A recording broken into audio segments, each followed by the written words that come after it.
ধরুন আপনার বাবা মারা গেছেন কিন্তু তার সম্পদ আপনি নিজের নামে নিতে পারছেন না, ব্যাংকে রেখে যাওয়া টাকাও তুলতে পারছেন না। কারণ একটাই, আপনার কাছে অনলাইন ডেথ সার্টিফিকেটটা নেই। আগের মানুষ ডেথ সার্টিফিকেট এত গুরুত্ব দিত না, চেয়ারম্যানের কাছ থেকে একটি কাগজ নিলেই কাজ হয়ে যেত। কিন্তু এখন সময় বদলে গেছে। এখন প্রপার্টির ক্ষেত্রে, ব্যাংকিং এর ক্ষেত্রে এবং নামজারির ক্ষেত্রে, জমি জমা সংক্রান্ত সকল কাজের ক্ষেত্রে অনলাইন ডেথ সার্টিফিকেট অনেক বেশি প্রয়োজন।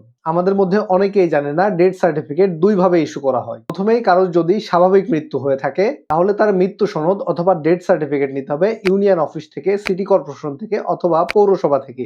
হাসপাতালে অথবা অ্যাক্সিডেন্টের মাধ্যমে মৃত্যু হলে যদি রোগী হাসপাতালে মারা যায় তাহলে হাসপাতাল ডেথ সার্টিফিকেট ইস্যু করবে। কেন এই ধরনের ডেথ সার্টিফিকেট খুব গুরুত্বপূর্ণ? আপনি সম্পত্তির ওয়ারিশ সম্পত্তি বুঝে পেতে চান, মৃত ব্যক্তির রেখে যাওয়া টাকার ওয়ারিশ আপনি টাকা তুলতে চান, ওয়ারিশ হিসেবে জমির নামজারি করতে চান, এই সব ক্ষেত্রে প্রথমেই লাগবে ডেথ সার্টিফিকেট। এখন সব থেকে গুরুত্বপূর্ণ কথা, অনেকেই একটা বিষয় জানে না, অনলাইন ডেথ সার্টিফিকেটের মূল কপি একবারের বেশি তোলা যায় না। একবার অফিসিয়াল কপি সংগ্রহ করলে বাকি সব জায়গায় ফটোকপি ব্যবহার করতে হয়। আর যদি এমন হয় কোথাও অরিজিনাল কপি দিতেই হচ্ছে, তাহলে কাজ শেষে অবশ্যই আপনার মূল কপিটি ফেরত নিয়ে আসবেন, না হলে পরবর্তীতে খুব বড় সমস্যায় পড়তে পারেন।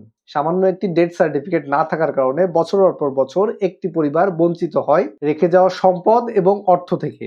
তাই পরিবারের কেউ মারা গেলে অবহেলা না করে খুব দ্রুত ডেথ সার্টিফিকেটটি সংগ্রহ করে রাখবেন।